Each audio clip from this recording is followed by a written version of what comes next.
मुफ्ती साहब, ज़ाहिर बात है कि इस माह में, माह मिलाद में, लोग अक़ीदतों का, मोहब्बतों का इजहार करने के लिए मुख्तलिफ महाफिल का सिलसिला होता है, जुलूस और रैलियाँ भी निकाली जाती हैं। तो मैं चाहता हूँ इसकी भी अगर कोई एहतियात बता दें, इसका भी सही अंदाज़ बता दें कि जिससे वो सवाब भी पा सकें, उसकी बरक़ात भी पा सकें और ज़ाहिर बात है कि उस पर तनकीद किसी किस्म की ना हो सके, ये मैं चाहता हूँ।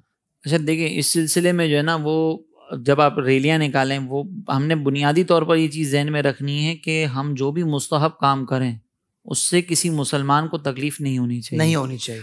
बाज़ औक़ात ये रैलियाँ अगर निकाली जाती हैं ना, तो उसमें ये नहीं देखा जाता कि अभी वर्किंग डे है या कोई छुट्टी वाला दिन है।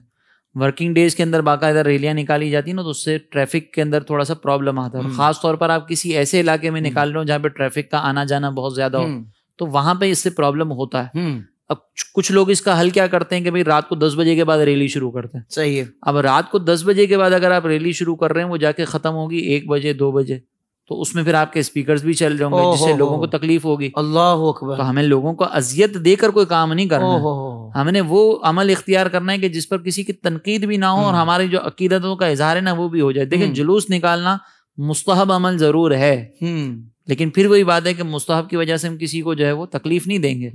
तो आपने अगर रैलियाँ निकालनी है तो इससे बहुत बेहतर ये है कि भाई आपको अगर लगता है कि हम वर्किंग डे के अंदर ही अपनी अकीदत का इजहार कर सकते हैं, तो आप रैली निकालने की वजह मस्जिद के अंदर महफिल का एहतमाम कर लें। क्या कहना, आप रुके नहीं अपनी अकीदत के इजहार से। क्या कहने हैं। अगर आप अपनी अकीदत के इजहार से रुक गए तो हो सकता है कि फिर जो है ना वो खुश हो जाएं कि देखो हमने इनको रोक दिया। आपने रुकना नहीं है मिलाद मनाने से, आप उसके अंदाज को चेंज कर लें। आप पहले रोड पर अपनी अकीदत का इजहार कर रहे थे, मस्जिद में कर लें।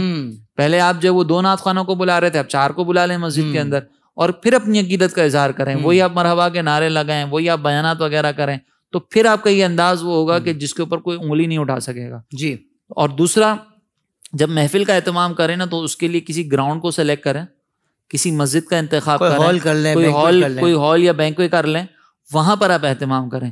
मेन रोड्स को रोक कर अगर आप करेंगे तो फिर लोग जो है वो उसके ऊपर यकीनन जब तकलीफ के अंदर मुब्तला होते हैं ना, तो फिर वो ये नहीं देखते कि करने वाला कौन है। सही। वो फिर उससे जो है वो तकलीफ का शिकार होते हैं, तो उनकी जबान पर तनकीद आ जाती है और हो सकता है कि हमारे गलत अमल की वजह से किसी की जबान से तनकीद करते हुए कोई ऐसा जुमला निकल जाए कि जो उसके लिए नुकसानदेह हो, तो उसमें हम भी काबिल गिरफ्त होंगे।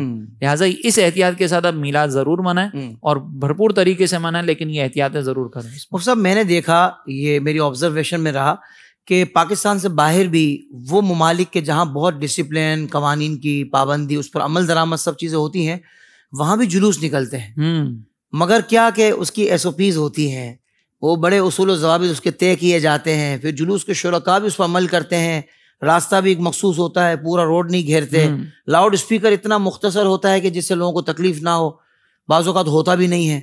तो मैं कहता हूँ कि भाई हर अमल अच्छे अंदाज से किया जा सकता है, करने के लिए हम सब कर सकते हो सकता है। इसके लिए हुकूमत की तरफ से कोई रिस्ट्रिक्शन आए तो ये जरूरी नहीं है, उसका इंतजार भी नहीं करना, कि भाई हुकूमत पाबंदी लगाएगी तो हम पाबंदियां करेंगे। हम खुद एक जिम्मेदार मुसलमान हैं, हमारे उलमा जब हमें बता रहे हैं तो फिर हमें किसी और चीज की जरूरत ही नहीं है। सलामत आप जो है वो इस तरह अंदाज से इख्तियार करें। बिल्कुल सलामत रहिए।